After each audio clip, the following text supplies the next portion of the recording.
Hello, new face. Hello. Going down. Orthopedic, gynecology, ladies' underwear. All right, nurse. Swing her around. Watch the board. Watch the stool. Oh, yes, do watch that stool. It's on load for me from Ellen, you know.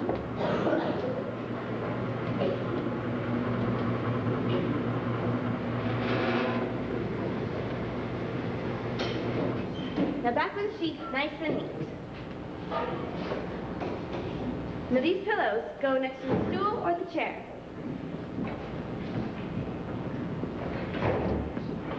Now go get the creamery jug.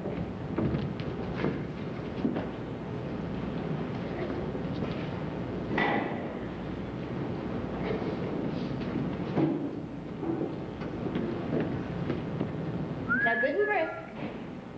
You know, I used to dream of situations like this. But even my most perverse, erotic fantasies didn't include the two of you, I'll tell you. If you go on like this, Miss Harrison, I won't be able to send my student nurses in here. Why not, Miss Anderson? Don't you have fantasies? Miss Harrison! Ah, that's right. How can I keep forgetting? With a sex life like yours, who needs fantasies? Can you manage a moment, nurse? Oh, yes, Miss Anderson. Now wipe the cream off your hands and put these pillows behind Miss Harrison. We don't want to have her on the floor. Have me on the floor? Oh, God, somebody please have me on the floor. Oh, I remember being had on the floor. That was nice, that being had on the floor. What's your name? Mary Jo Sadler, but my friends call me Peanut. That's funny, but don't let Miss Anderson hear you say that. Why not? Well, you must answer to Miss Sadler with a smile that is full of warmth, but not too personal. I'm sorry. Don't be. I'm glad you're called Peanut. I'll call you that when we're alone, just the two of us, having my backside caressed. I'm rubbing your heels. Well, don't spoil it. After all, I can't feel a thing wherever you are. Am I your first backside? Well, yes. I'm still in nursing school, but I finish next week. And you can't wait to get here full time. Well, I'll be glad to finish the school. Students are all the same. Were you a teacher? You mustn't use the past tense. What do you mean? You said, were you a teacher? You should have said, are you a teacher? You are now part of the optimism industry. Everyone who deals with me acts as though for the first time in the history of medical science, a ruptured spinal column will heal itself. It's just a bit of a bore waiting for it to happen.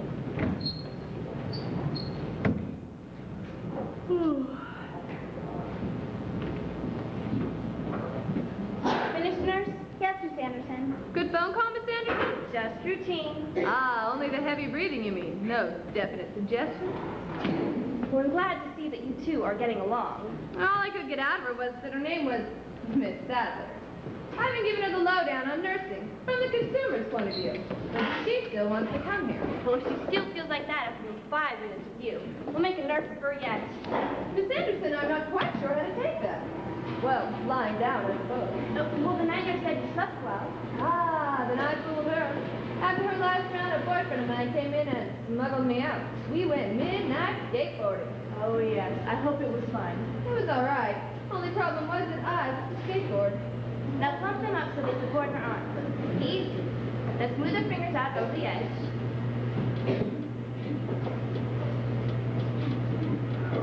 Get the other arm. Ladies, I'm beginning to think you're trying to fold me in half.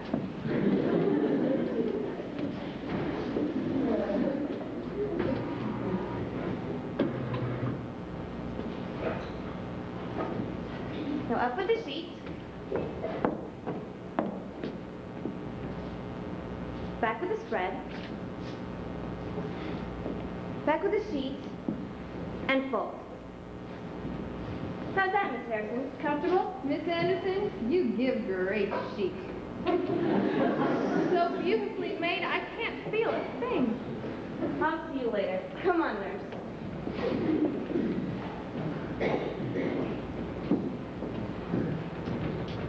Miss Anderson, won't she ever get better? No.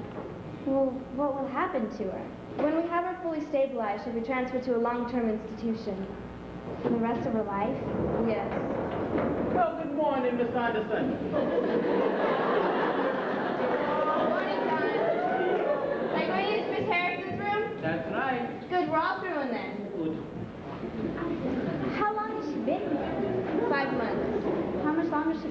stay. Not much longer, I think. We'll take the card into the ward, Mary Jones. Start on Mr. Phillips. Morning, John. Morning. How's things? Oh, just fine and dandy. My God, John, you can move. Tell that to Miss Anderson, William. The very moment I sit down, that's the minute she comes in and finds me doing nothing.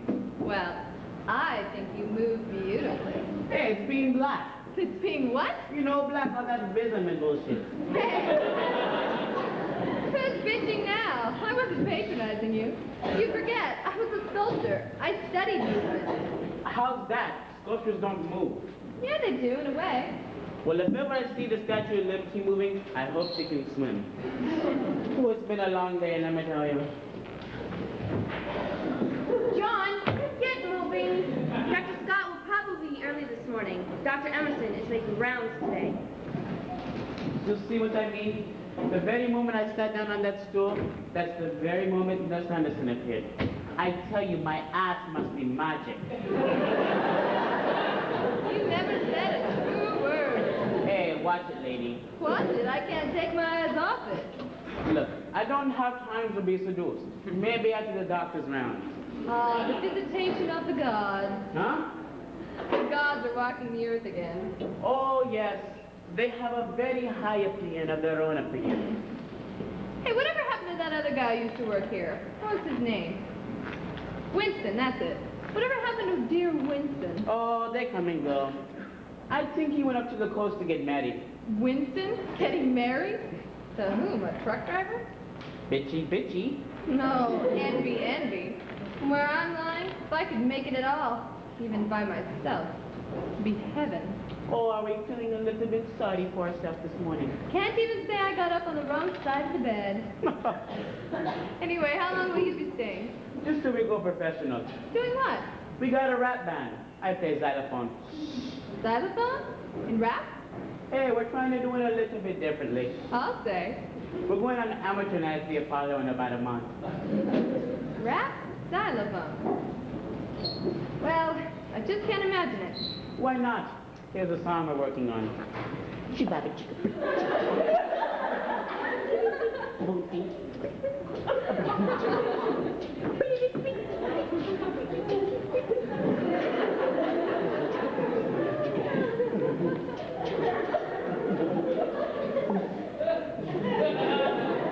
This isn't your day, is it? What's going on here? He was just testing my reflexes. All right. I'll talk to you later. Well, you're bright, Chipper, this morning. It's marvelous, you know, the courage of the human spirit. Well, it's nice to hear the human spirit's okay. How's the heart? Boom, boom, boom. Sorry.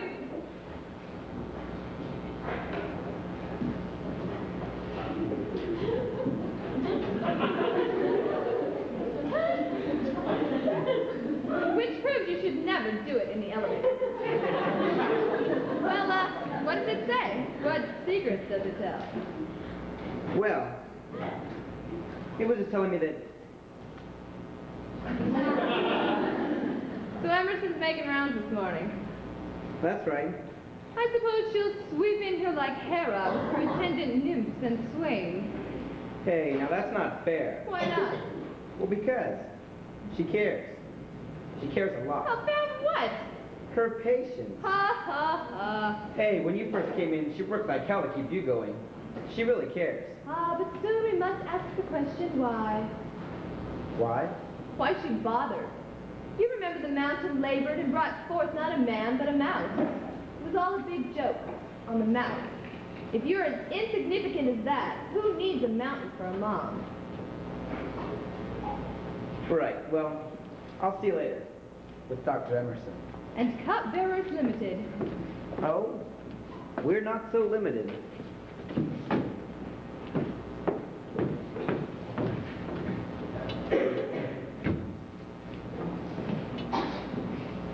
Nurse, it's Miss Harrison. She seems a little, well, agitated this morning. Yes, she's beginning to realize what she's up against. Right. Well, I think I'm going to have to put her on 2 milligrams of Valium, TID. 2 milligrams, TID. Thanks. I'll have a word with Dr. Emerson.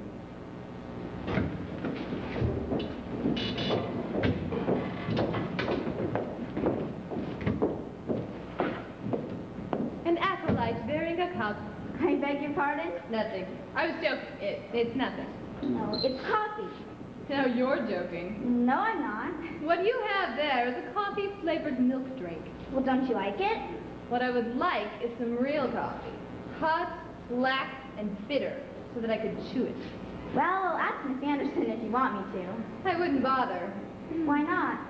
Well, because in an hour's time, you'll be bringing around a little pill that is designed to insert rose-colored filters in front of my eyes. It will calm me and soothe me and make me forget for a while that you can walk out of here tonight and make love to your boyfriend. Miss Harrison, I'm sorry. Really, I am sorry.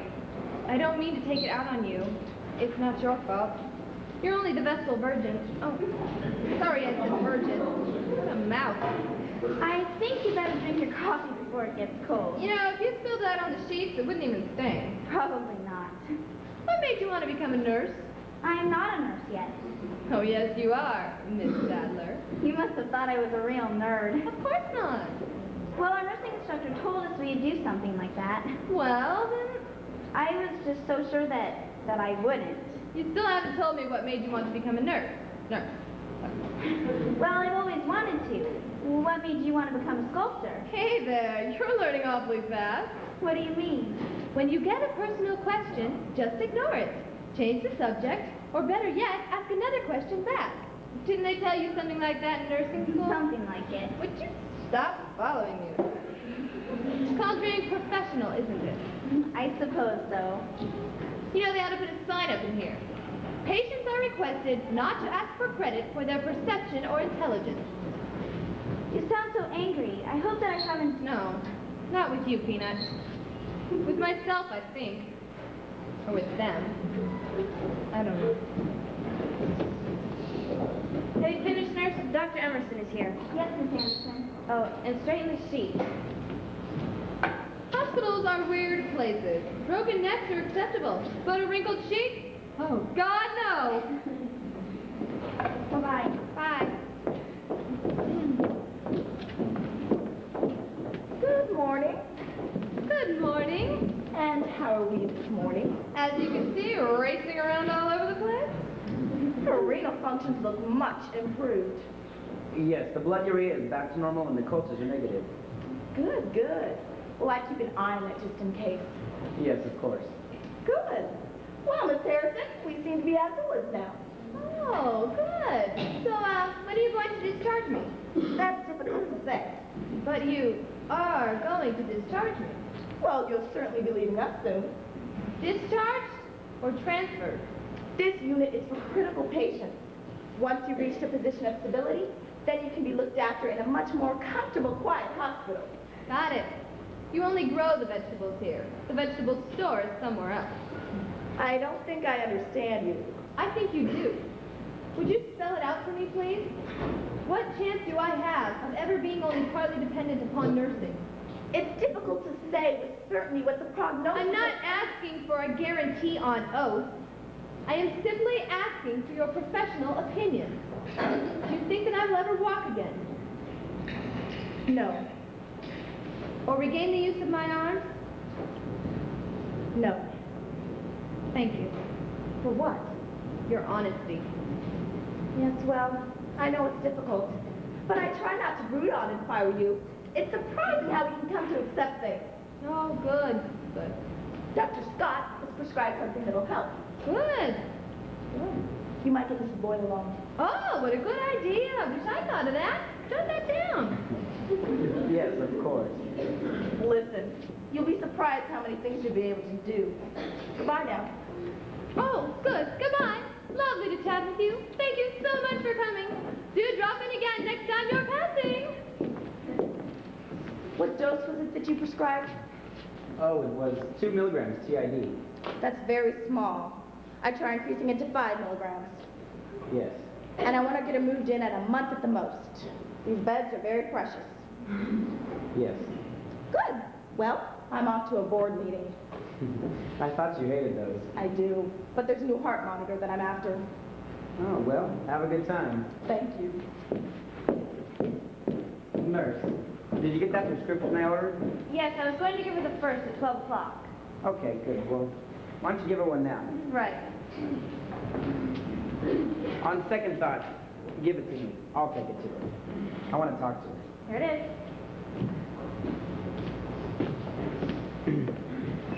I've brought something to help you. My, they have some highly qualified nurses here. Yes, well, only the best in this hospital. Oh, doctor, you're spoiling me. If you go on like this, I shall demand that my next enema be performed by no one less than the director of nursing. Right, well, it wouldn't be the first one she'd done. You know, the 1000th either. She worked up through the ranks, did she? They all do.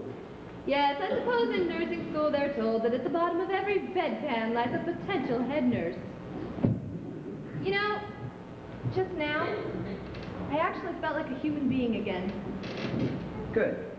And now you're going to spoil it How? by tranquilizing yourself. Look, Dr. Emerson and I both agreed that you needed this. You both watched me, worried, disturbed even, that you can't do anything for me. I'm paralyzed and you're helpless. This disturbs you because you're a sympathetic person. And as someone dedicated to an act of sympathy, you find it hard to accept that you're helpless.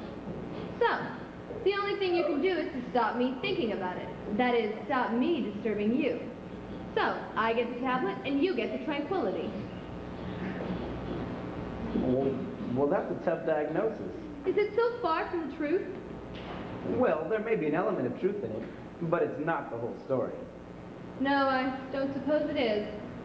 After all, there is no point in worrying unduly. You know the facts. It's no use banging your head against a wall. But if the only feeling I have is in my head, and I want to feel, I may choose to bang it against the wall. And if you damage your head? You mean go truly bananas?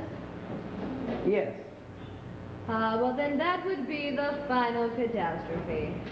But I'm not that far gone yet. My consciousness is the only thing I have, and I must reserve the right to use it. And, as far as possible, act on any conclusions it may come to. Of course. Good. So if you want tranquility, you eat the pill. Come on. No, I'm not going to. It's prescribed. Oh, come on, doctor. I know everyone around here acts like those little white papers have just been handed down from Sinai. But this is not one of the 10 Commandments. Right. Well, you aren't due for it until noon. We'll see. That's what I always say. If you don't know whether or not to take a tranquilizer, sleep on it.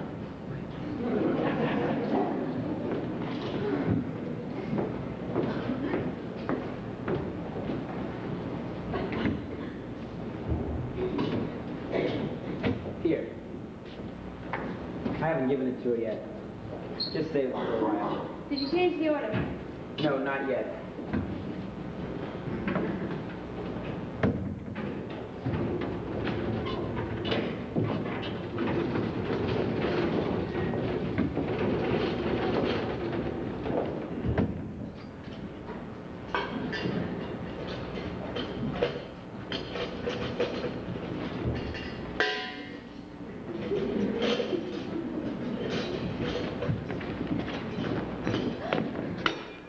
Don't do that. Honestly, Your Honor, I couldn't help myself. I saw this vision of white, and I was struck down by your beauty. Stop it. What's a pretty girl like you doing in a place like this? Well, sterilizing the instrument. Oh my God! Oh my God!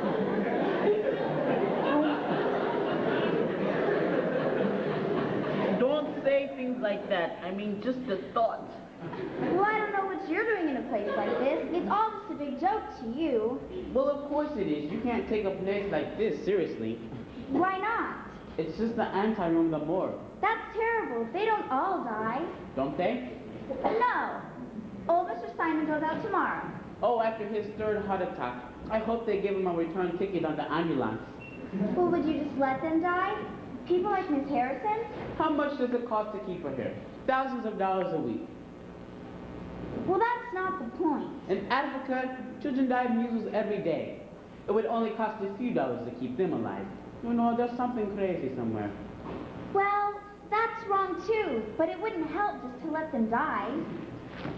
No salad, when your eyes flash, you send skins up and down your spine. Let me get going. Why don't we go out tonight? I've got some work to do on my final. Exactly, I'm an expert on anatomy. You must let me help. Go down to the Barbados Club, have a few drinks, and then back to my place for an anatomy lesson. The head bone's connected to the neck bone, and the neck bone's connected to the shoulder bone, and the shoulder bone's connected to the breast bone. Nurse! You won't forget why you're here, will you? No, Miss Anderson. It's your job to lower the temperature to the patient, not raise the hopes of the orderly. Yes, Miss Anderson. Haven't you any work to do, John? Oh yes, Miss Anderson, my back is bowed down with all the work you put upon it. Get moving! Yes, but I don't know anything about birthing babies.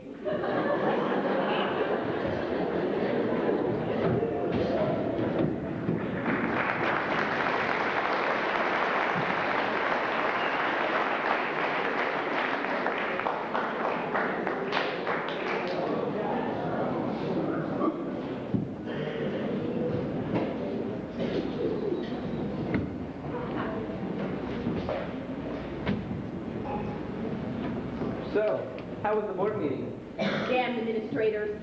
A degree in accounting would be more valuable to me than my MD. Now, what can I do for you? Well, it's Claire Harrison. What's wrong? She doesn't want to take Valium. Doesn't want to take it? What do you mean? Well, she guessed it was some sort of tranquilizer and said that she preferred to keep her consciousness clear. That's the trouble with all this anti-drug propaganda. It's useful, of course, but it does set a negative reaction for necessary drugs in sensitive people. Well, I'm not sure she's not right. When you prescribed the drug, you thought she needed it. Well, yes. 2 milligrams TID. That's a very small dose. Yes. The minimum will have any effect at all. You remember I told you might have to increase it to 5 milligrams. The normal psychiatric dose is 10, 15 milligrams. But she's in a psychiatric case, is she? So how'd you persuade her to take it? I didn't. Now let me get this clear. This morning, you came to a clear decision about a certain drug that one of your patients needed. Yes. I came in and I agreed with your prescription. Yes. And in spite of 2 qualified opinions, you accepted the decision of someone completely unqualified to make it. Look, she may be unqualified, but she is the one affected. Ours objective, hers a subjective decision. But isn't this a case where subjective decision may be more valid? After all, you're both working on the same subject. Her body. She doesn't know about the drugs and their effects. But she can feel their effects directly. Makes no difference. Her knowledge isn't based on hundreds of such cases. She doesn't know enough to challenge our clinical decisions. That's what she's doing, and she's protesting the dulling of her consciousness with Valium. When she came in shocked to hell, did she protest the drug-stove spleen? Or when she was gasping for breath, did she use any of it to protest the aminophylline? Or the huge stat dose of cortisone? Those were inevitable and emergency decisions. So is this one inevitable. Just because our patient is conscious does not absolve us from our complete responsibility. We have to maximize whatever power she retains. And how does a depressant drug improve her consciousness? It helps her use her consciousness. Look, David, we gotta get her focused to the real problem she has. We have to get her to an acceptance of her condition. Only then will her full consciousness be any use to her at all. You say she refused her tablet?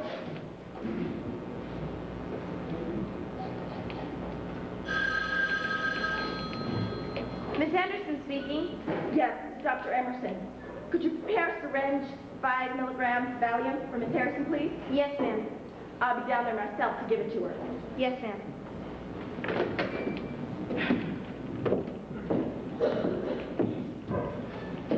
Do you want me to come?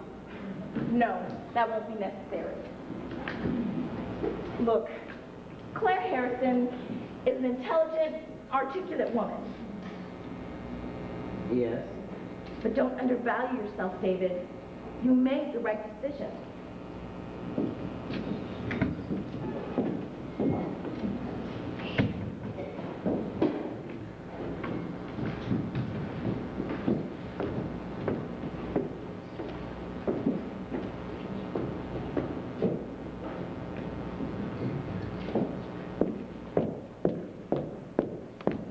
Have you evaluated? Yes, ma'am, here it is.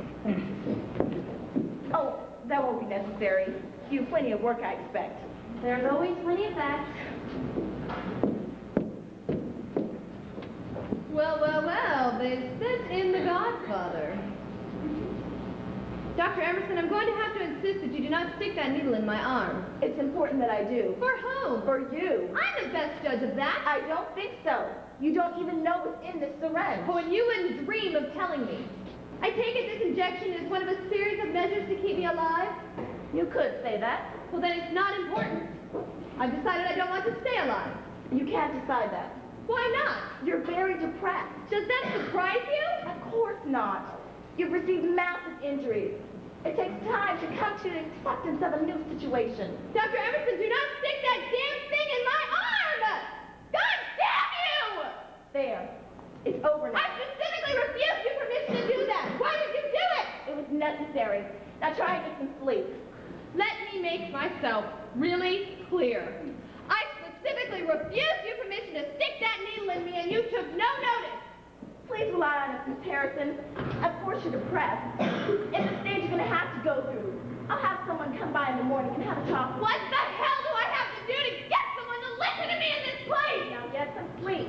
I'll have someone come by in the morning. What the hell do I have to do here?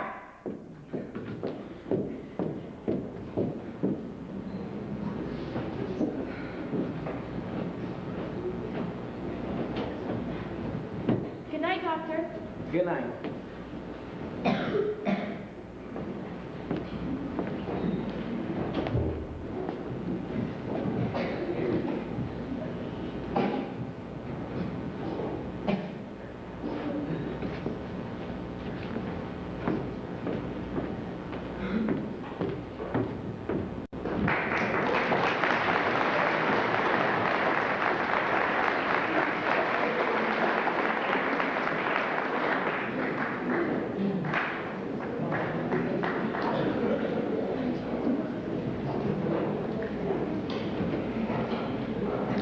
Good morning, Miss Harrison.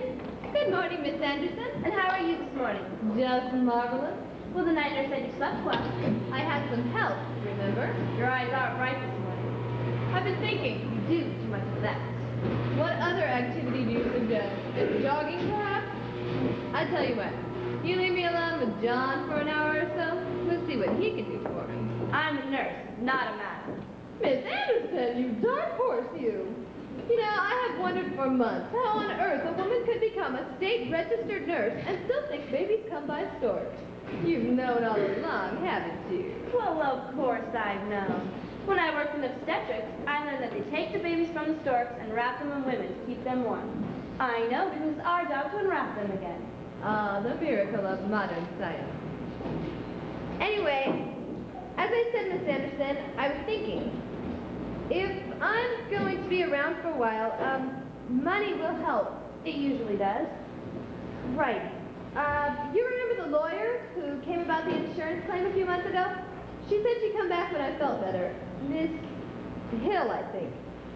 Do you think you could get her back for me as soon as possible? I'd feel much more secure if we could get the insurance claim settled. Sounds like a good idea. Then you'll call her. I will. Back with the spread. Back with the sheet. And full. Are you comfortable now, Miss Harrison? There's a bit of a wrinkle down there at the end. Making me correct. You can just fix that. Right. Oh, thank you so much. That's so much better. Thank you. Now, Miss Harrison, do you have Miss Hill's number? Oh, yeah, she left a card in my top drawer. Sorry I haven't had time to straighten them out. I am run off my feet in this place. Are you qualified to scratch noses? Sure. You want to give this one a shot on the right? That's the left, you fool. You're gonna have to work with this one. A little higher. Lower? Well, just chase it. Thank you. Here it is. Margaret Hill, attorney at law. I'll call her. Thank you. Now, Miss Harrison, there's Mrs. Boyle to see you. Mrs. Boyle. Who's that? Oh, a very nice woman. Oh, God, must I? Dr. Emerson asked her to stop by. Oh, then I'd better. If I refuse, she'll probably dissolve her in water and inject her into me.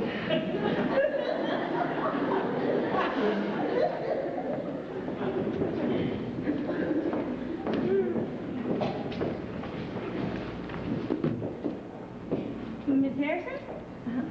I used to be, I'm Mrs. Boyle. and you've come to cheer me up. Oh, I wouldn't put it like that. How would you put it? I've come to see if I can help. Good, you can. How? Go and convince Dr. Frankenstein that she's successfully made her monster and she can let it go. Dr. Emerson is a first-rate physician. My goodness, they've improved this room. Have they? Oh, yes. Used to be all hospital beige and green. It's amazing what pastel colors will do, isn't it? Isn't it? Isn't it just astonishing what pastel colors will do? Really cheerful. Oh, it's a remarkably cheerful little room. I so love it. Perhaps they should try painting me. I'd hate to be the one thing that ruins the decor. What on earth makes you say that? I don't know. You don't ruin anything. I know. It was just a little whining. Well, don't let me stop you. Doing what? What you came for, I suppose. What do you do? Funny stories? Magic tricks? Roller boogie? If I have my choice, I prefer the magic trick. How about, levitation? I'm afraid I've left my magic wand at home. Kitty. Oh, Dr. Emerson tells me that you don't want any more treatment. Good. Why good? I didn't think she'd heard me. Well, as you can see, you did. She sent you. Perfect. Why don't you want any more treatment? Well, I've decided that I don't want to go on living this way. Why not? Isn't it obvious? Oh, not to me. I've seen many patients like you. And they all want to go on living. Usually, Why? they find a new way of life. How? Miss Harrison, you're going to be surprised at all the things you'll be able to do with training and a little patience. Such as? Oh, we can't be sure yet, but I should think that you'll be able to operate reading machines and perhaps an adaptive typewriter. Reading and writing. What about arithmetic? Well, I think we could fit you up with a calculator if you really wanted one. Gee, and wow! Mrs. Boyle, even educators have recognized that the 3 R's do not make a full life. Well, what did you do before the accident? I taught in an art school. I was a sculptor. I see. Ah, yes, that is a tricky one, isn't it? Now let's think. I know! How about an electrically operated hammer and chisel? I wouldn't laugh if I were you. No, I should think you probably wouldn't. Our scientists are wonderful. They are. But it's not good enough. I have no desire to become the object of scientific virtuosity. I've thought things over very carefully. I do have plenty of time for thinking. And I decided that I would rather not go on living with so much effort, with so little results. Well, we'll have to see. What is there to see? We can't just stop treatment just like that. Why not? It's the hospital's job to save life, not to lose it. The hospital's done all it can, and it wasn't enough. We have to make the best of the situation. No, we don't have to do anything.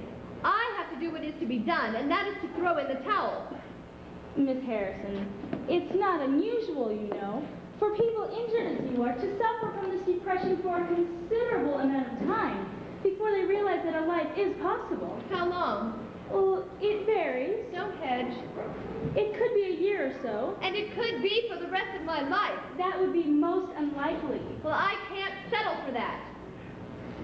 Try not to dwell on it, and I'll see what I can do to get you started on some occupational therapy.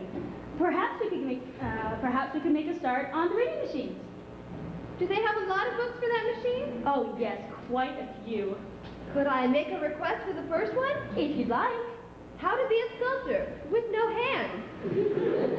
I'll be back tomorrow with the machine. Oh, God, it is marvelous. You know that? What is? You people all have the same technique. I say something really awkward and you pretend as though I haven't said anything at all. You're all the damn same. Well, come on, there's another outburst. That should be your cue to comment on the lampshade or the color of the walls. I'm sorry if I've upset you. Of course you've upset me. You and your so-called professionalism, which is nothing but a series of verbal tricks to prevent you from relating to your patients as human beings. You have to understand, we must remain relatively detached Well, that's in order to fine help. with me. You just go right ahead and detach yourself. You're very upset. Christ almighty, you're doing it again! Listen to yourself! I say something offensive about you, and you turn your professional cheek! If you were human, if you were treating me as a human being, you'd tell me to screw off! Can't you see that this is why I don't want to go on living? I am not human, and I'm even more convinced of that by your visit than I was before. So how do you like that? The very exercise of your so-called professionalism makes me want to die. Please, I'm just... Oh, for God's sake, get the hell out! Nurse! I can't Nurse! breathe. Nurse! What's the matter, Mrs. Boyle? It's Miss Anderson. I would leave, but for now, Mrs. Boyle will look after her.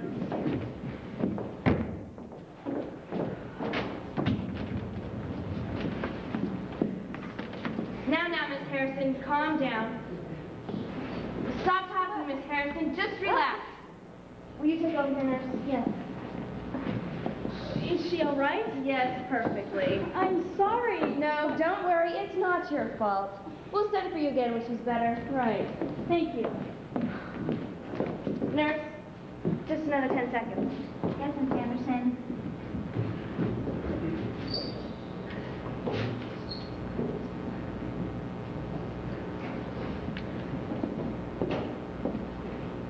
Oh, she's a smart cookie, our Miss Anderson. It's all right, Miss Anderson. You can go now. I'm still alive, damn it.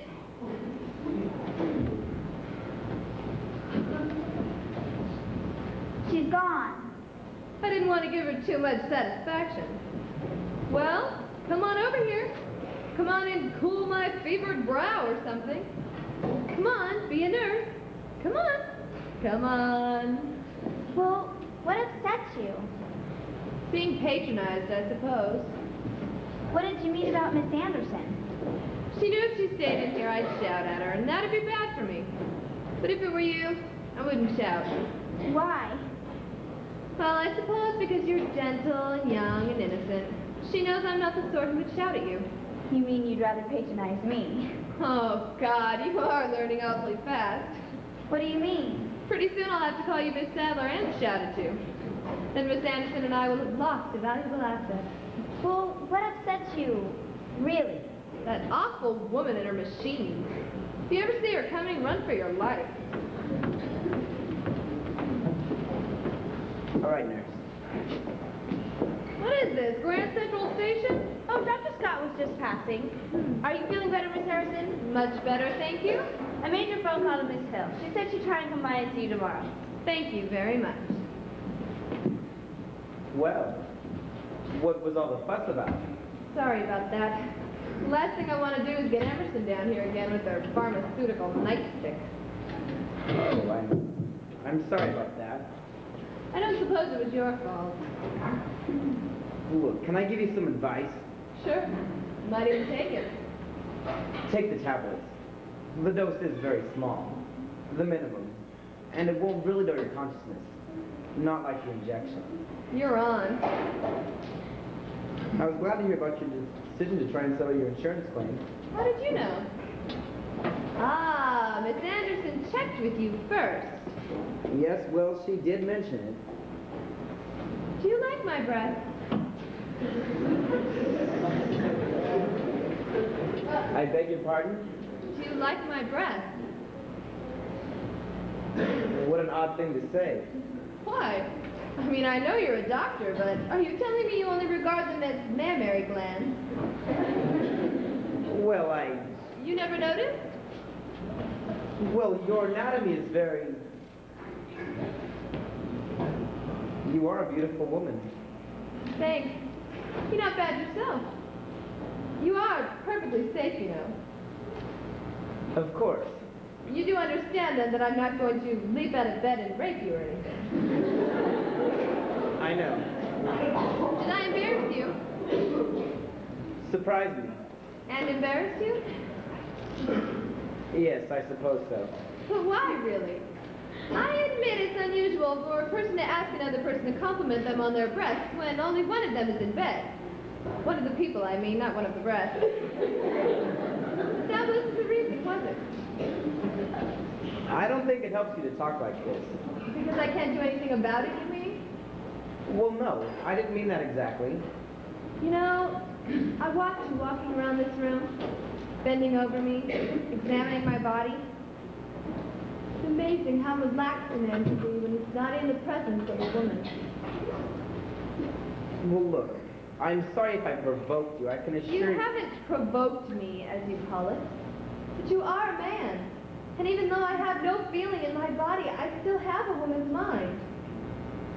One change I've noticed is that I now engage in sexual banter with the young orderlies, searching for the double entendre and the most innocent remark, like a sexually desperate old crone. And they leave the room, and I go cold with embarrassment.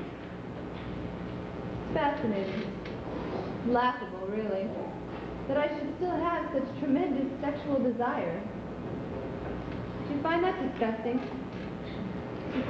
No. Pathetic? Sad. And serious, you know, about wanting to die? Oh, you'll get over that feeling. How do you know? From experience. But that doesn't alter the validity of my decision now. Look, if we acted on your decision now, you would have no opportunity for you to change your mind. Oh, yes. I might become lethargic and quiescent, and happy when a nurse came in to give me a new catheter, or roll me over, or give me an enema. Why, these could become the high points of my day. And I might even learn to do wonderful things, like turning the pages of a book or operating a typewriter with my nose. And you'd come in and you'd see me and you'd say, "Now, wasn't it worth waiting for?" And I'd say, "Oh, yes." And I'd be proud, really proud of my achievements. But that doesn't alter the validity of my present position. And what if you became happy? But I don't want to become happy by becoming the computer section of a complex machine. And morally, you have to accept my decision. Not according to my morals. And why are yours better than mine? I'll tell you why. Because you are more powerful. I'm in your power. Well, the hell with the morality that's based on the proposition that might is right. I have to go. I was halfway through, Mr. Henry. Oh, really? I thought you were just passing. Oh, Doc? Yes. Do you like my breath? Yes. That wasn't so hard, was it?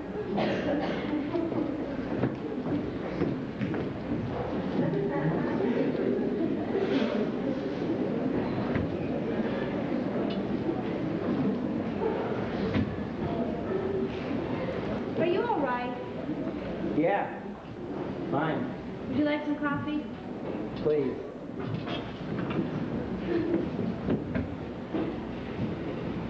Nurse? Yes, Miss Anderson? Bring a cup of coffee, would you?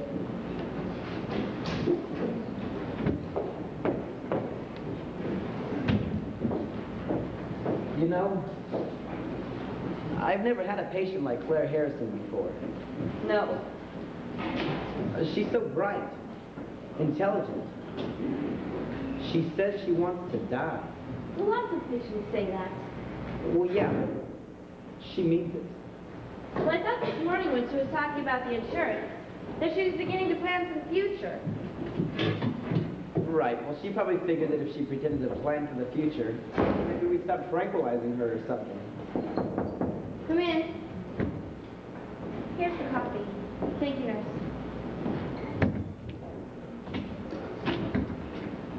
I'm always worried my nurses about getting involved. Oh, and you don't? Never. You're a liar. Dr. Scott.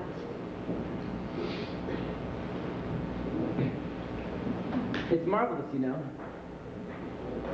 We bring her back to life using everything we've got. We even give her back her consciousness.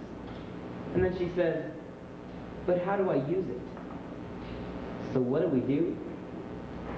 We put her back to sleep.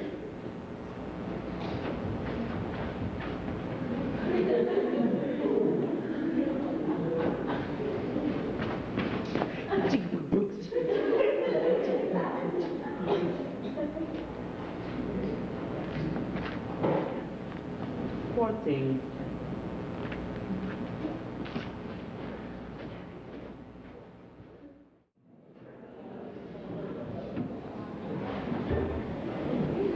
A visitor for you, Miss Harrison. Miss Hill. Good morning, Miss Harrison. Hello, Miss Hill. How are you? Oh, so-so. You're looking a lot better. It's the nursing, you know. I'm glad you realized it, Miss Harrison. Oh, I do, Miss Anderson, I do. This will only take about 20 minutes or so. She's very good at it. Once you close your windows, of course.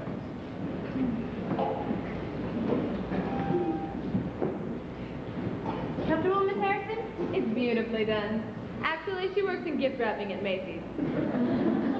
I'll leave you ladies now. Thank you. You really do look a lot better. Yes, I'm as well now as I'll ever be. I brought all the paperwork. Things are moving quite satisfactorily. I don't want to talk about the accident. I understand it must be difficult. I just No, it's not that. I didn't call you about the insurance claim. Oh, but Miss Anderson's on the phone. I know. Look, would you come a little closer? No, I mean to the other side.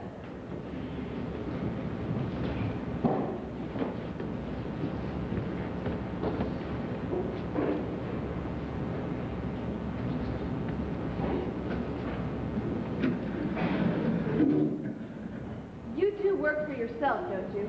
I mean, you don't work for an insurance company. No, I have a private practice. Then there's no reason you couldn't represent me generally, apart from the insurance claim? Certainly, if there's anything I can do. There is. Yes? Get me out of here. I'm sorry, I don't understand, Miss Harrison. It's really very simple. I want to be discharged. Well, I'm sure the hospital wouldn't keep you here any longer than necessary. No, you wouldn't think so, would you?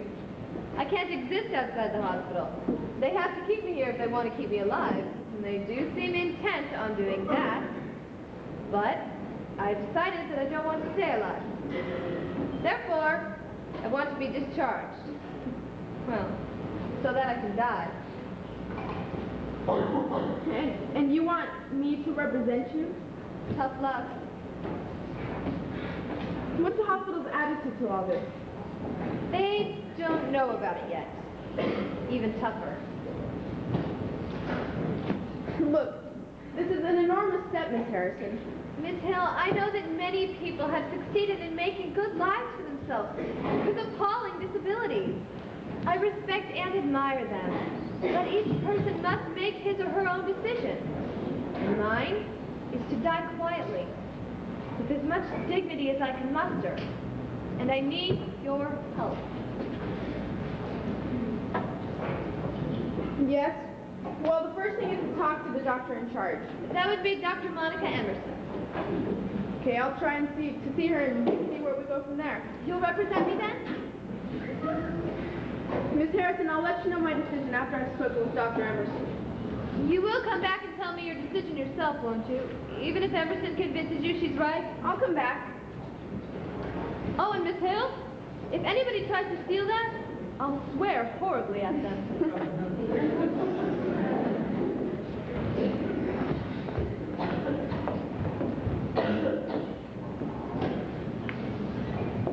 Mary Jo, wait, I want to talk to you for just a moment. When you come on, I tell you, you cause so many problems for me.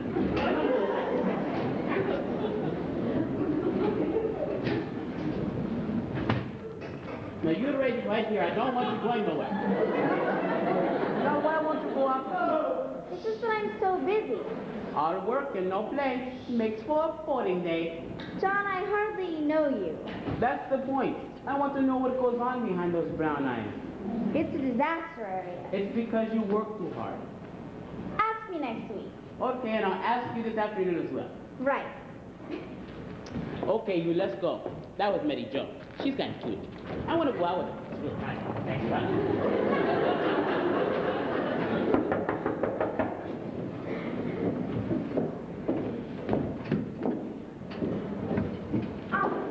Come in. We can talk in here. The nurses phoned and told me you were coming. Have you seen Miss Harrison? Yes, just did. Tragic case. I hope you'll be able to give her enough money to help ease her mind. Dr. Emerson, it's not about that I wanted to see you. I thought I was coming about that, but Miss Harrison wishes to retain me to represent her on quite another matter. Oh, She wishes to be discharged. that's impossible. Why? To put it bluntly, she would die if you did that. She knows that. It's what she wants. Are you asking me to kill my patient? I am representing Miss Harrison's wishes to you and asking for your opinion. Well, you hadn't. It's impossible. Now, if that's really all you care Dr. about... Emerson, you can, of course, dismiss me like this if you wish, but I hardly think it serves anyone's interest. Least of all, Miss Harrison. Miss Harrison is my patient. There's no need to remind me of my duty to accord her. Or mine to my client, Dr. Emerson. Are you telling me that you have accepted a course of action that will lose your client her life? I hadn't accepted it, no. I told Miss Harrison I would talk to you first. Now I have it, I begin to see why she thought it necessary to be represented. All right. Let's start again. Now tell me, what would you like to know? Miss Harrison wishes to be discharged. Will you please make the necessary arrangements? No. May I ask why not? Miss Harrison is very depressed. She's incapable of making a rational decision about her life and or death. Are you maintaining that Miss Harrison is mentally unbalanced? Yes. Would you have any objections to my bringing in a psychiatrist for a second opinion? Of course not. But why not talk to a consultant psychiatrist here? I'm sure he can convince you. Oh, and he's seen Miss Harrison? No. But that could be... That's very kind of you, Dr. Emerson. But I'm sure you'll understand if I bring in my own, whose opinion you are not sure of before he's examined the patient. Goodbye, Miss Hill. Goodbye.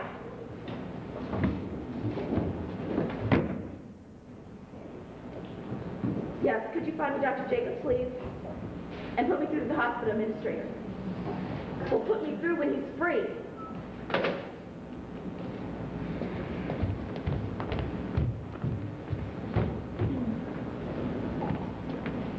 So, how was it on Mount Olympus? Cloudy. No joy then? Dr. Emerson does not want to discharge you. My, what a surprise. Well, what do we do now?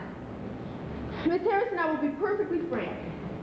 Dr. Emerson does not feel that you are in a sufficiently healthy mental state in order to make a rational decision, especially one of this seriousness and finality. Now, my position is I am not confident enough to decide whether or not she is right. What will help you decide? I would like to have you examined by an independent psychiatrist, and I will accept his view of the case and advise you accordingly. Fair enough. Will Emerson agree? She has already. All right, that's the beginning. I have to warn you, though. Dr. Emerson is likely to take steps to have you admitted here under Section 927 of the Mental Hygiene Law. This means that she can keep you here and give you any treatment she sees fit. My God, can she do that? She probably can. And I have no say in it? Oh, yes. She will have to get another signature, and that doctor will have to be convinced you'll be committed. Even if he agrees, we can request a hearing. Well, let's get on with it then. One thing at a time. First, you remember our own psychiatrist? Wheel him in. Okay, I'll be in touch soon then. Oh, Miss Hill? The other day I refused to take a tranquilizer. Emerson gave me an injection. Made me pretty dopey. If I were like that when the psychiatrist came, he'd put me away for life. I'll mention it to him then. Thanks. Could you find me Dr. Scott, please? I want to see him in my office immediately. Thank you. You wanted to see me? Oh, yes, Paul. If you could spare a moment. Sure, what's the problem? Tough one, really. I have a car accident case. She's paralyzed from the neck down and naturally very depressed. She wants to discharge herself, but with the neurogenic bladder and all, she won't last a week out of here. I need time to get used to the idea. How long ago was the accident? 5 months. That's a long time. Yes, well, there are other injuries as well, but we've managed to get her physically stabilized. The trouble is, she's got herself a lawyer, and I want to keep her here under the mental hygiene law.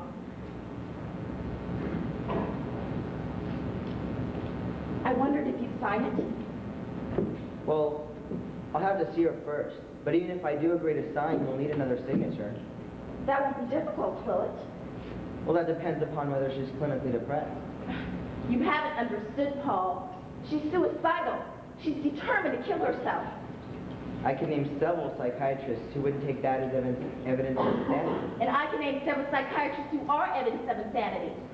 I've dealt with cases like this before, and I'm sure, absolutely sure I can convince her, and given time, a few months maybe.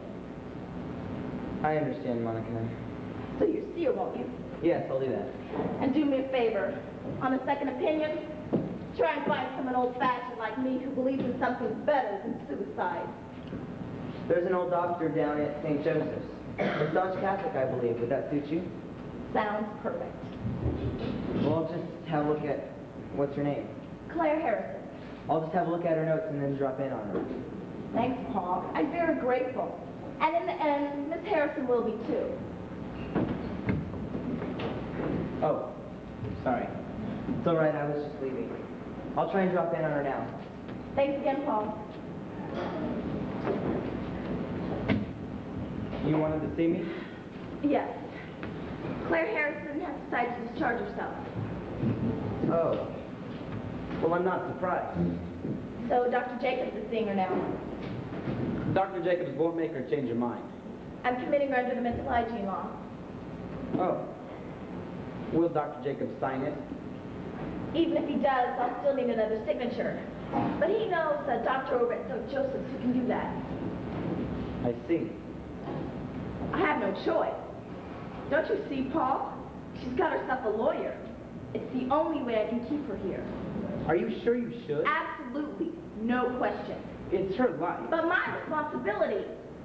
Right, but only if she's incapable of making her own decisions. She's not capable. I refuse to believe that someone with a mind as quick as hers and with enormous mental resources would calmly choose suicide. But she has. She's done just that. Therefore, I maintain she's unbalanced. But surely wish to die is not necessarily a symptom of insanity. No, David. A doctor can't accept the choice for death. A doctor is committed to life. When a patient is brought into my unit and he's in a bad way, I don't stand around wondering whether his life is worth saving or not. I haven't got time for doubt. I get in there and I do whatever I can to save life. I'm a doctor, not a judge. Well, then I hope you'll forgive me for saying this, but I think that's exactly how you're behaving as a judge. You must, of course, say what you think, but I'm the responsible one here. I know that. And I'm sure there's no need for me to say this, but so there's no misunderstanding later. Miss Harrison is now physically stabilized, so there's no reason why she should die. And if she should die suddenly, I would find it necessary to order an autopsy and act on whatever information was found. Miss Harrison is your patient. Of course. You make that sound like a fate worse than death. Yeah, perhaps for her, it is.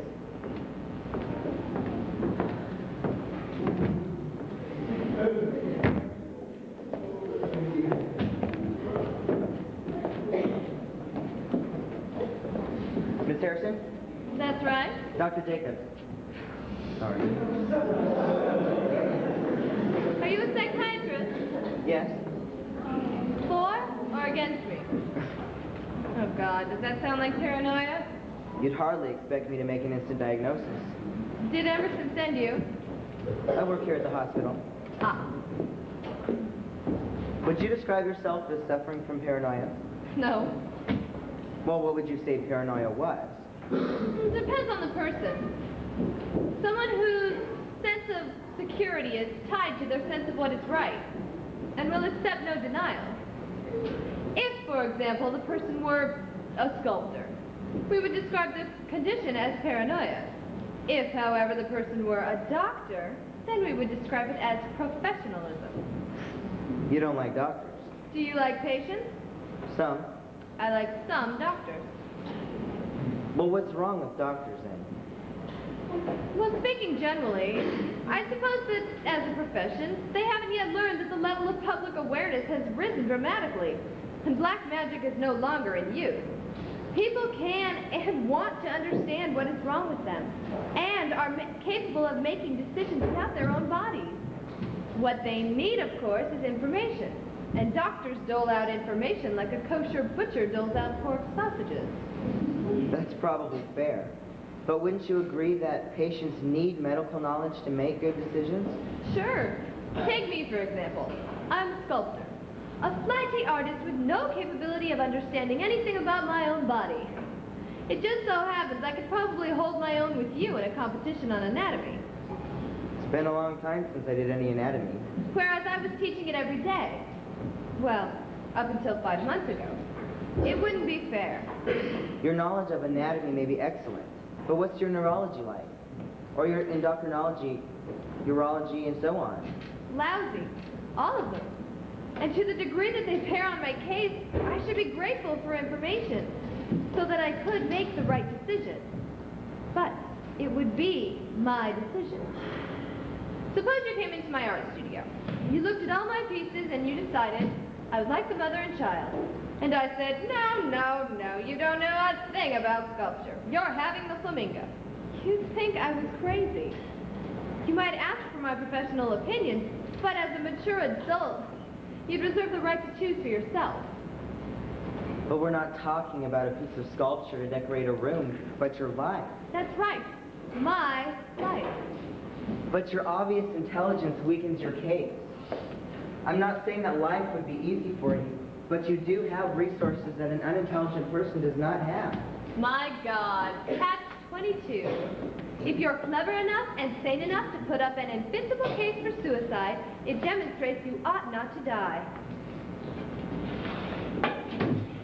That's a nasty little tidiness compulsion you've got there.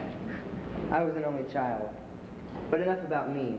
Do you have any relationships outside the hospital? No, I don't get around much. You're not married, I see. I was. I married young. Didn't work out. Any other relationships? I was living with a man when this happened. Well, does he come and visit you often? He did. He was very good. 2 weeks ago, I told him I didn't want to see him again.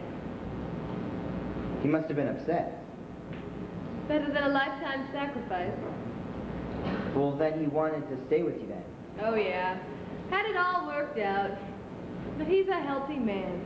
He should have a baby. A real one. Not one that never will learn to walk.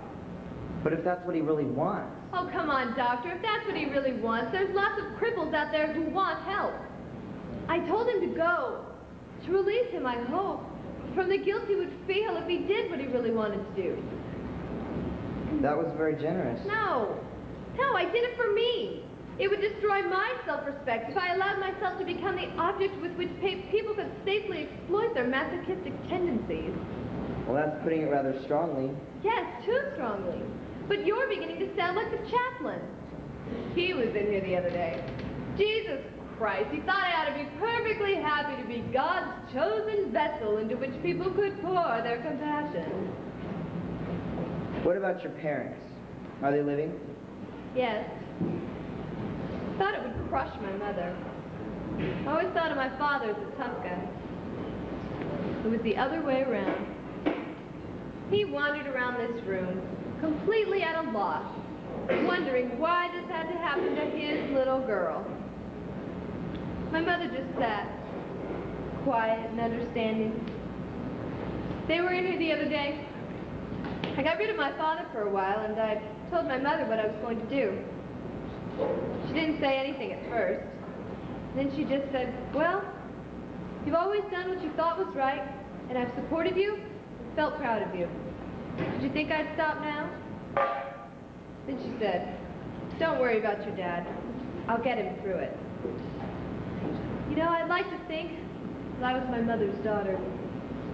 Yes, well, we'll have to see. You mean you haven't made up your mind yet? I'd like to run a few tests. What test, for God's sakes? I can tell you right now my time on the 100-yard dash is lousy. You seem very angry. Of course I'm angry. No. Yes, I am angry, but I'm trying to hold it in. Otherwise, you'll just write me off as being in the manic phase of a manic-depressive cycle. You're very free with psychiatric jargon. Oh, well, then you'll be able to say I'm an obsessive hypochondriac. I wouldn't say that, Miss Harrison. My God, can't you see what a trap I'm in? How in the hell could anyone possibly prove that they're sane? Could you? I'll come back and see you later. No. Don't come back. Because the more you do, the more you'll make me angry, frustrated, and depressed. Eventually, you'll destroy my mind. I'm sorry if I upset you, Miss Harrison. Please, just leave me alone.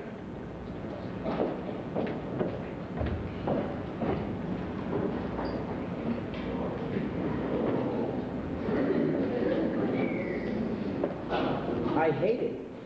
I hate the whole idea. I mean, it's against all my training and instincts. Mine too. But we're not talking about euthanasia. Well, something very close. No, something very far away. Suicide. Right, well, thanks for dinner. It's not often I'm invited out by such an attractive woman. I'm glad you accepted. Tell me, what would you think, or rather feel, if there were a miracle, and Claire Harrison was granted the use of her hands for just 1 minute, and she used them to grab a bottle of sleeping pills and swallow them all?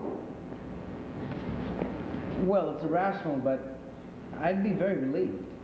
It wouldn't go against your instinct? You wouldn't feel like it was a wasted life and fight with stomach pumps and all that? No, not if it were my decision. You might even be sure there was a bottle there handy, and you not there. You make it harder and harder, but yes, I might even do that. Yes, maybe we ought to make suicide respectable again. Whenever anyone kills himself, there's a whole legal rigmarole to go through. Investigations, hearings, and so on. And it all seems designed to find someone or something to blame. Can you ever recall a coroner saying something like, "We've heard all the evidence of how John Smith was facing literally insurmountable odds, and he made a courageous decision and killed himself. I record a verdict of a noble death." Right, well, I don't know if I've been of any help to you. You have. I've made up my mind. You'll help her? Yes. I hope you're not disappointed. No, I'm pleased. I'm sure it is morally wrong for anyone to try to hand over the responsibility for his or her death to anyone else. But Claire isn't trying to do that. Well, good night. Would you like to come up for a cup of coffee? No, I'd better get back. But I'll take a rain check if I may. Yes. I'll need a clear head in the morning. Good night. Good night. Oh. I'd cut those out if I were you.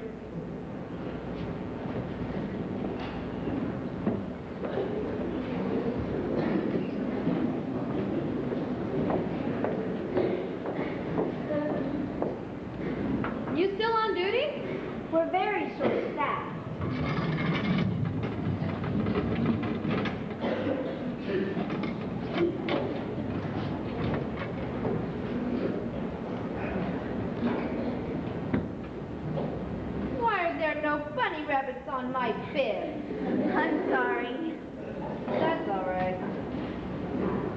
Looks good tonight. Chipped beef. Ah, and what wine shall we do then? You're crazy, Miss Harrison. Is there any reason why I shouldn't have wine? I don't know. I'll ask Miss Anderson if you want me to. I wouldn't bother. They do seem determined to depress my consciousness. But they'd probably think it was immoral if I enjoyed it.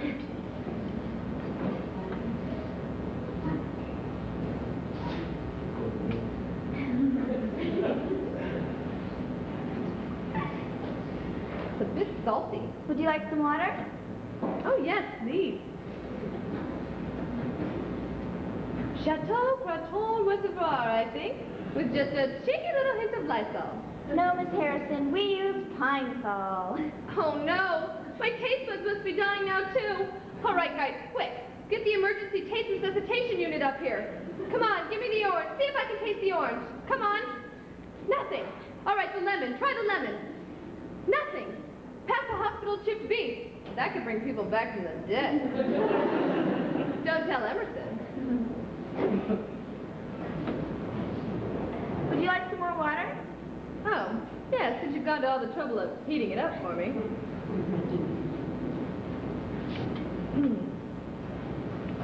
No thanks. I don't want any more. Are you sure? Positive, just in case I'm right.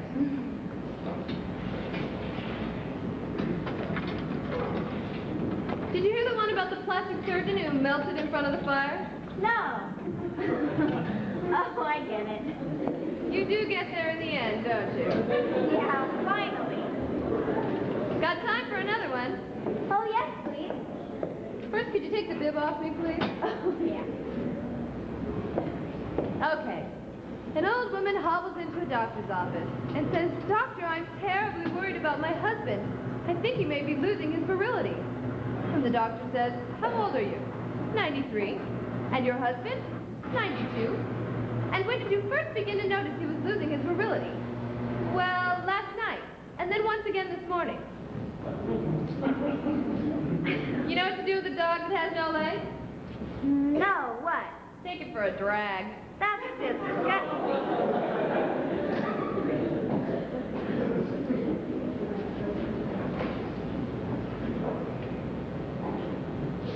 Good night, Peanut. Good night, Miss Harrison.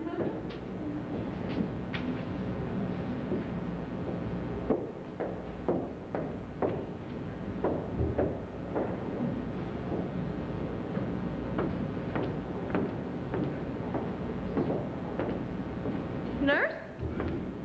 No, it's me. Are you still awake? Yeah. It's late. What time is it? 11:30. Oh.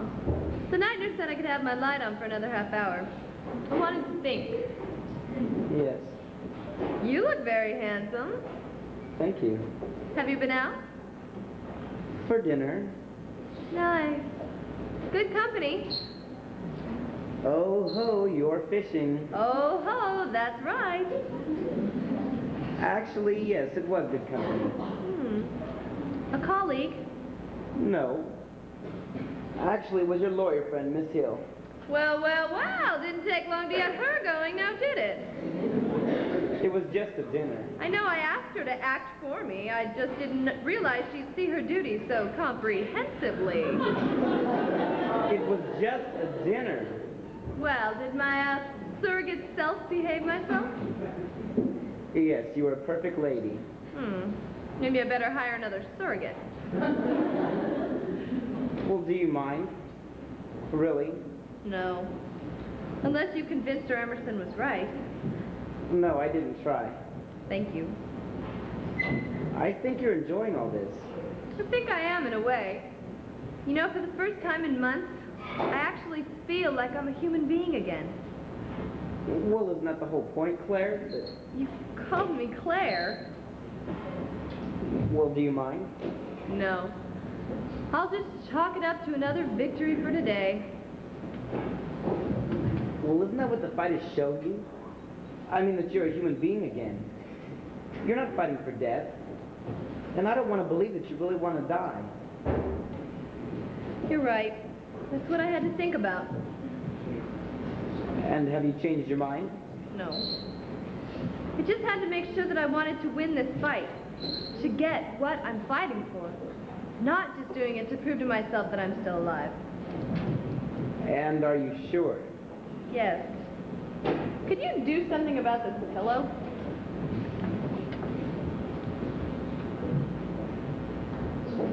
Oh, David. For me, life is over. I can't say anything I want to say. I can't do anything I want to do. So it had better end. You do understand, don't you? Yes, I think I do. So tomorrow, on with the fight. All right. Well, good night. Good night. David, Yes? are you driving home tonight? Yeah. Use your seatbelt, huh?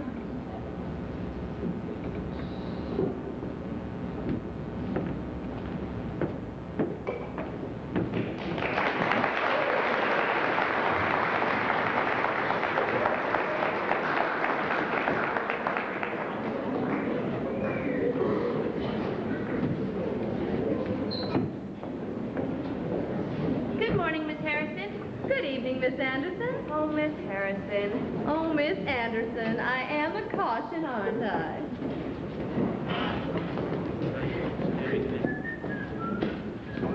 Back with the sheets.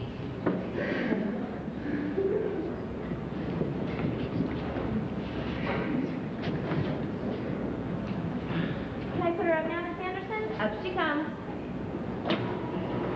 5, 4, 3, 2, 1. You do not have liftoff. So our psychiatrist is prepared to state that Miss Harrison is sane? Yes. I'll have a written report tomorrow.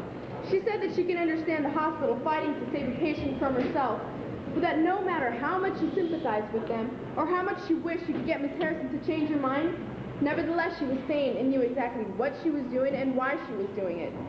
And you say that the hospital is holding under Section 927? He gave me a call this morning. They got another doctor in from St. Joseph's to sign as well as Emerson psychiatrist. That's tricky. I mean, there's no precedent for this, you know? Fascinating. Yes. And you're sure, in your mind, she knows what she's doing? Yes. Well, let's see her now, shall we? We can wait here in the nurse's station. See your standard Lordon? Only on the outside. Underneath that iron surface beats a heart of stainless steel. Good morning, Miss Anderson. Morning, Miss Harrison. This is my colleague, Mr. Kershaw. Good morning, Mr. Kershaw. Morning, Miss Anderson. Is it all right if we go in and see Miss Harrison? Have you asked Dr. Emerson? Oh, yes, this morning. I see. Well, you can ask her if you want. No, that won't be necessary. However, Dr. Emerson has ordered me to stay there with Miss Harrison as you interview her. Why? We are very worried about Miss Harrison's breathing function, as you know. Her mental condition and all cannot cope with emotional stress. So as a precaution, she has ordered that I be there. I see. Very well. This way, please. Your visitors, Miss Harrison. Good morning, Claire. Hello, Margaret. How are you today? A little better. This is Mr. Kershaw. He's my litigation partner. Dr. Emerson has insisted that Miss Anderson stay here with us. See that you don't get too excited there. I see what she means. A very attractive man. But I think he's more your type, Miss Anderson. Miss Anderson, what are you doing? Oh, I see. Just a moment there. I didn't know quite what she was going after. Shall we begin? Just a moment, Miss Hill. Just a moment, Miss Hill. 16, 17. You mustn't. I mustn't. 22, 39. Very well. Thank you, nurse. So, Mr. Kershaw, what is your advice? Just like seeing your aim, you'll be dead within a week. Yes. I'm informed that without a catheter, the toxic substance will build up in your bloodstream, and you will slowly be poisoned by your own blood. Who's your friend? I had to be sure you knew what you were doing. I know. And you have no doubts whatsoever? No reservations? None at all. Let's look at all the possibilities. You are now being held under the mental hygiene law, which means they can keep you here and give you any treatment they believe you need. Now, under the law, we can ask for a hearing, but commitment judges usually find for the hospital. So I would prefer to go for a writ of habeas corpus. Habeas corpus? I thought that had something to do with criminals. Well, it usually does, Miss Harrison. Briefly, it's against the law to deprive anyone of their liberty without proper cause. If anyone is so deprived, he or a friend can apply for a writ of habeas corpus, which is Latin for give us the body. Particularly apt in my case. The people who are doing the detaining have to produce the person before the judge. And if they can't give good enough reason for keeping him, well, the judge will order that he be released. How long will it take? Well, habeas corpus is one of the very few legal processes that move very fast. We can approach any judge at any time, and he will see that's heard quickly. Will I have to go to court? I doubt it. The best thing to do in this case is for me and Miss Hill to find a judge and issue the writ. Then I'll get together with the hospital's lawyer, and we'll find a judge and suggest we hold the subsequent hearings here. In this room? Well, I should think the judge would agree. I mean, if he ordered you to be produced in court and anything happened to you, that'd be a classic case of prejudging the issue. I wouldn't mind. Yeah, but the judge might feel rather foolish. I should think it'd be within a few days. Thank you. It'll be an unusual case for you, making a plea for a defendant's death. I'll be honest with you. It's a case I could bear to lose. If you do, it's a life sentence for me.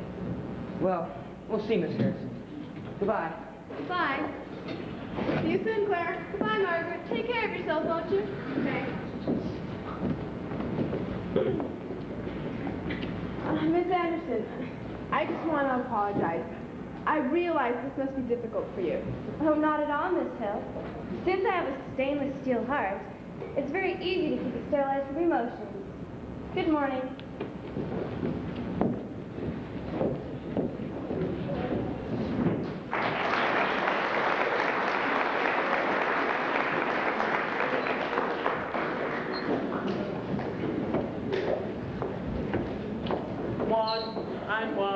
We're having some fun. John! What's the matter? Nothing, of course. Silly. Hey, what's going on in here? Has Cupid been playing fast and loose with his hypodermic? No. John? Honest, Your Honor, I couldn't help myself. I was walking down the corridor, minding my own business, of course, when I was struck down by the beauty of that nurse. Don't be such a ditz brain, John. We need another chair. Can you go find one, please? Oh, yes, O Queen. Your wishes are my command. He's such a fool. You've been out with him, haven't you? I'm sorry. That's none of my business. Haven't you? Well, we went to a club of his last night. He's in a band, you know. I know. They're really good. They should go a long way. But I shouldn't be going on like this. Why? Because I'm paralyzed? Well, Because I can't go dancing? John was in here the other day, and I was going on about how I was useless and served no purpose, and all the other whining miseries. John began finding things I could do.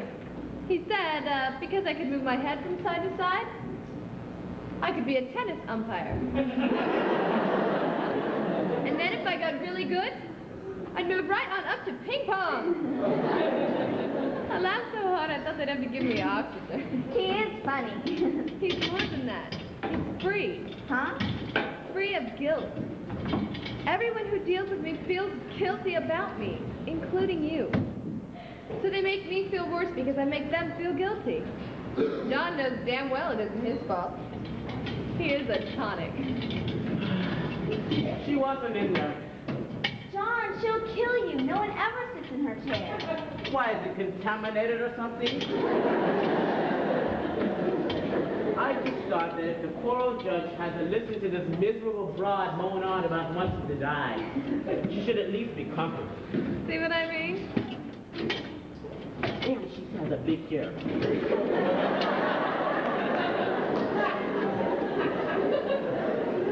Now, this is a very serious case. The two charges prove. Firstly, the hospital has been charged with using drugs to make people happy. A major crime. And secondly, and most surprising, despite every effort on the contrary, they're keeping people alive. Now we can't have that, now can we? Miss Anderson's coming. Are you ready, nurse? Yes, Miss Anderson. Well, we have some important visitors today. We certainly have. Will you be here? No. I feel like a traitor. Miss Harrison, we all do what we have to do. But we don't all do it as well as you do. Thank you. Good morning, nurse. Good morning. God, damn. What? I've upset Miss Anderson, I'm afraid. You really shouldn't do that, you know. She's a wonderful nurse. That's what I told her. Right. Well, that is probably the one-way path to defenses. And how are you this morning? All right. And you're going ahead with it? Of course. Of course. I haven't had any pills, yesterday or today. No. Thank you. Oh, well, don't thank me. Thank the judge. She ordered it. Ah. Good morning. Good morning. There's still time. No. I want to go ahead with it. Unless, of course, you'll discharge me. I'm afraid I can't do that. We've arranged it so that the nurses will wait in the nurse's office. So I should be grateful, doctor, if you will remain here with Miss Harrison. Of course. I wish you the best of luck so we can carry on treating you. Thank you for your good wishes.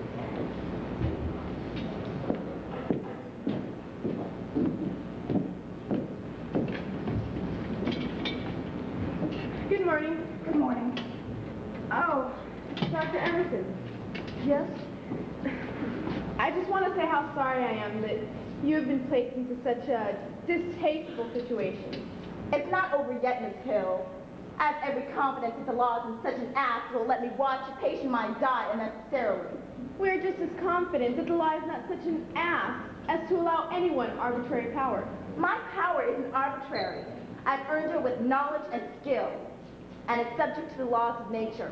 And to the laws of the state. If the state is so foolish to believe it's competent to judge a purely professional issue, It's always doing that. Half the civil cases in the calendar arise because someone is challenging a professional's opinion. well, I don't know about other professions, but I do know this one. Medicine is seriously being threatened because of the intervention of law. Patients are becoming so litigious that doctors will soon be afraid to offer any opinion or action at all. Then they will be sued for negligence. We can't win. Everybody wins. You wouldn't want to find yourself powerless in the hands of a lawyer. I wouldn't like to find myself powerless in the hands of a doctor. You make me sound as if I was some sort of Dracula. No! I, for one, certainly don't doubt your good faith. But in spite of all that, I wouldn't want to place anybody above the law. I don't want to be above the law. I just want to be under the law to take full account of professionals' opinions. I'm sure it'll do that, Dr. Emerson. The question is, whose professional opinion? We shall see.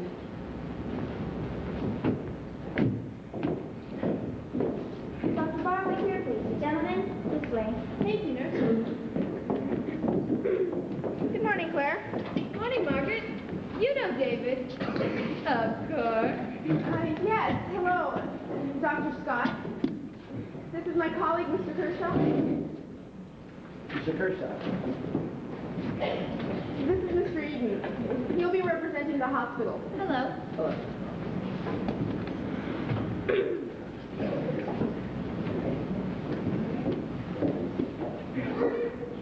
Judge Weiler. Sit down, please. Miss Claire Harrison, Yes, Your Honor. this is an informal hearing, which I want to keep as brief as possible. You are, I take it, Dr. Scott. Yes, Your Honor. I should be grateful, Doctor, if you would interrupt these proceedings at any time you think it necessary. Yes, Your Honor, thank you. I've decided in consultation with Mr. Kershaw and Mr. Eden not to subject Miss Harrison to examination and cross-examination. But I do want to be able to Just say... a moment, Miss Harrison. If, as appears likely, there remains genuine doubt as to the main issue, I shall question her myself. Nurse, would you ask Dr. Emerson to step in, please? Yes, Your Honor.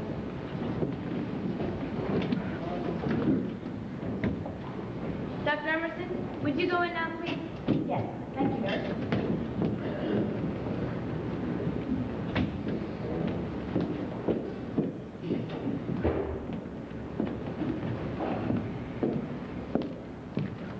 Doctor, I would like you to take the oath. Would you raise your right hand, please?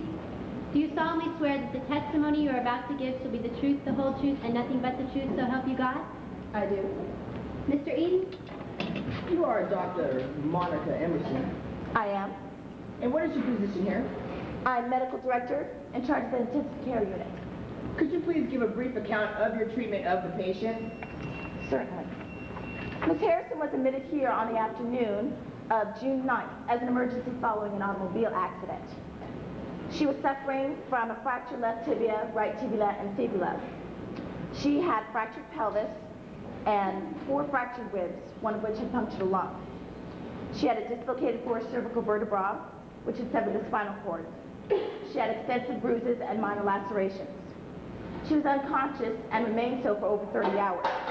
As a result of all treatment, all broken bones and ruptured tissue have healed, with the exception of the severed spinal cord. And this, along with mental trauma, is now all that remains of the initial injury. Precisely, doctor. Let's do with the last 2 points.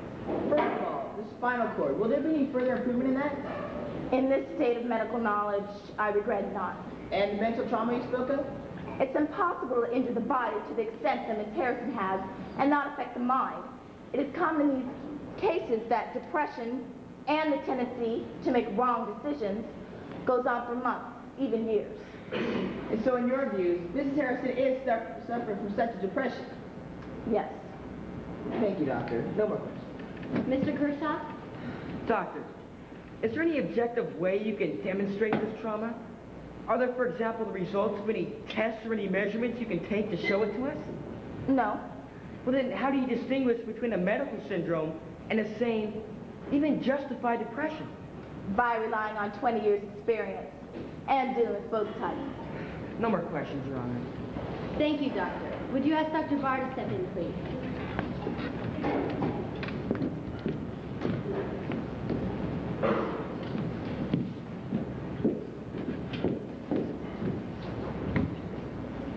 Dr. Barr, we'd like to see you now.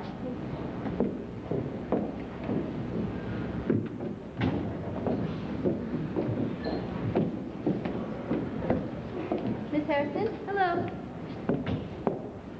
Would you raise your right hand, please? Do you solemnly swear that the testimony you're about to give shall be the truth, the whole truth, and nothing but the truth, so help you God? I do. Mr. Kershaw? You are Dr. Robin Barr. I am. And what position do you hold? I am the consultant psychiatrist at Norwood Park Hospital. That is primarily a mental hospital, isn't it? It is. Then you must see a large number of patients suffering from depressive illness. I do, yes.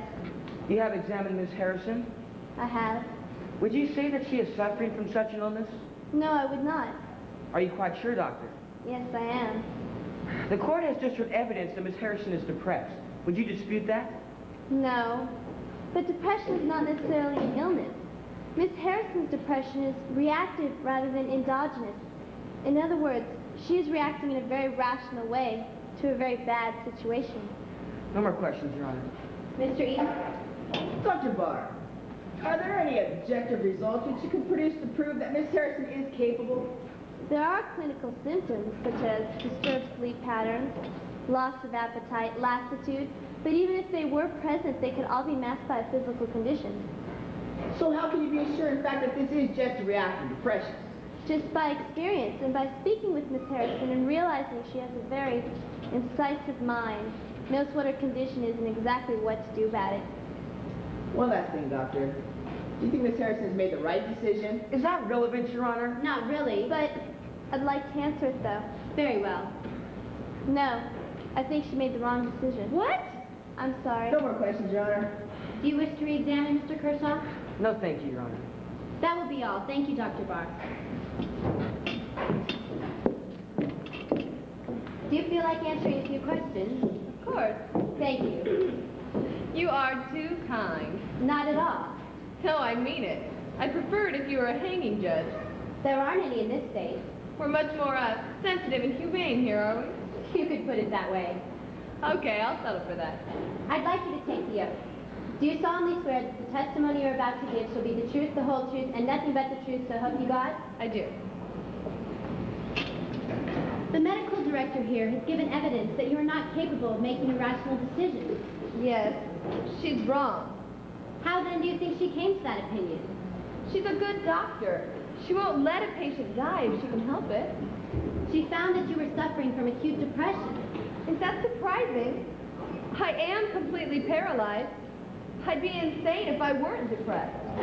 But there is a difference between being depressed and being unhappy in the medical sense.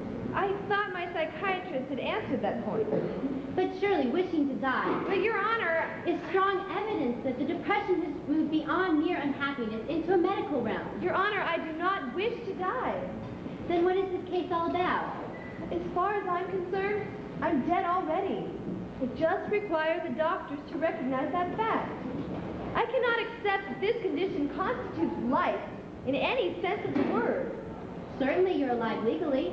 I think I could even challenge that. How? Any real definition of life must include the idea of it being self-supporting. Hasn't it been decided in heart transplant cases that it's all right to take a person's heart if they do require constant attention from respirators and so on to keep them alive? There also has to be no brain activity at all. Yours is certainly working. Certainly and sanely. That is the question to be decided. Your Honor, I am not asking anyone to kill me.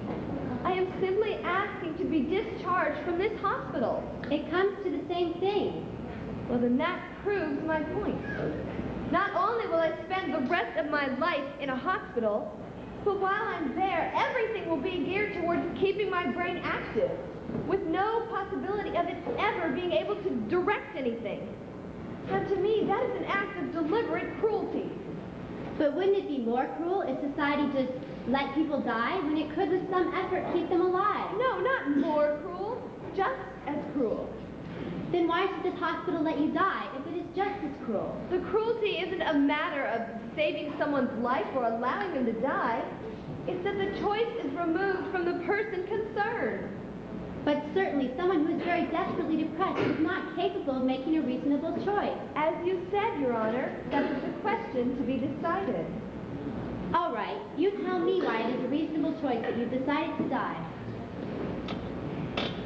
The best part of my life was, I suppose, my work.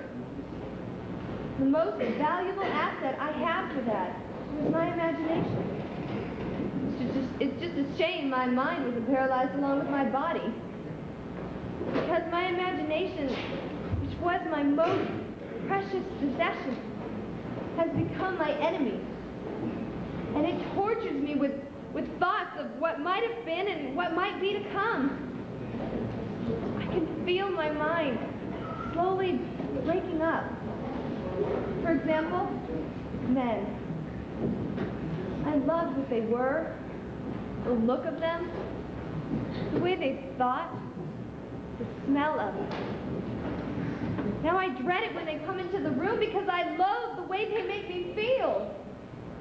You know, I am filled with absolute outrage that you, who have no connection with me whatever, have the right to condemn me to a life of torment because you can't see the pain. There's no blood and there's no screaming, so you can't see it.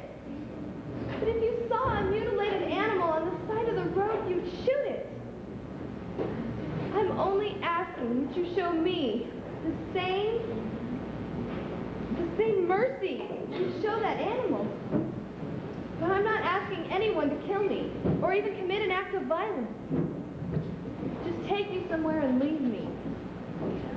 And if you don't, then you come back here in 5 years and see what a piece of work you did today.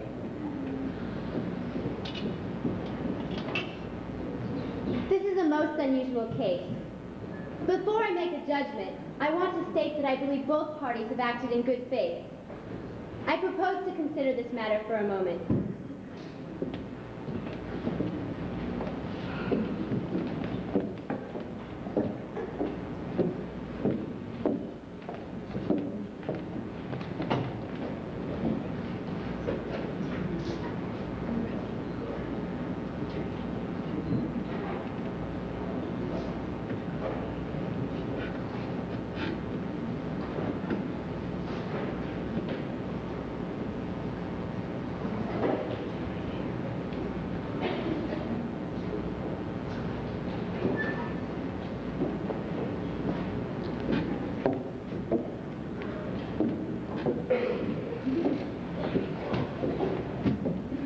Sit down, please.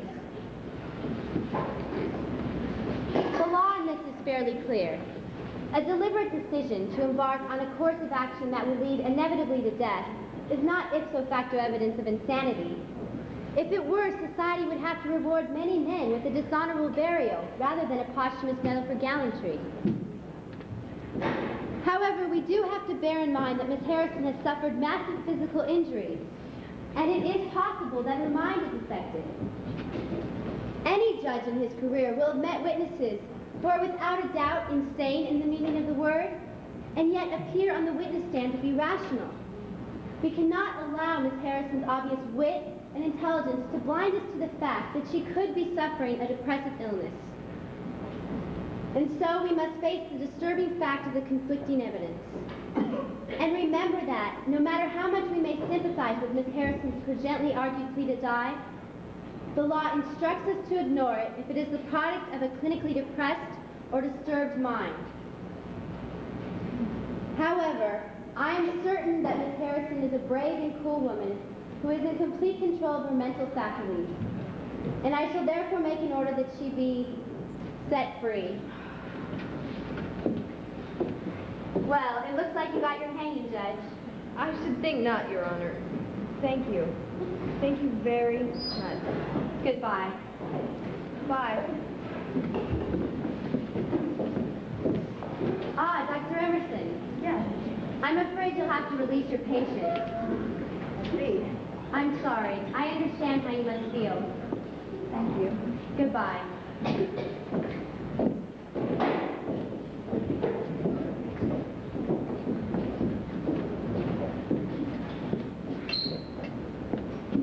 Where will you go? I'll get a room somewhere. There's no need. Don't start it all No. again. We'll stop treatment. Remove the catheter. Stop feeding you if you'd like. You'll be unconscious in 3 days. Dead at 6 at the most. You promise me there'll be no last-minute resuscitation?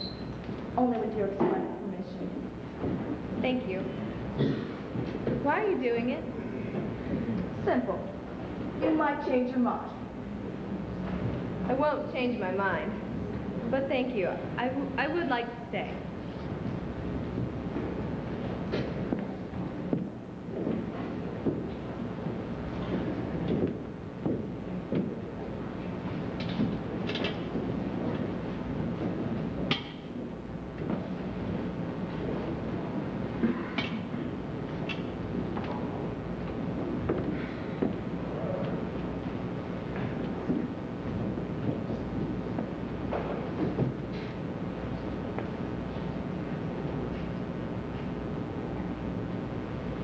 Don't. Better not, I think. But thank you.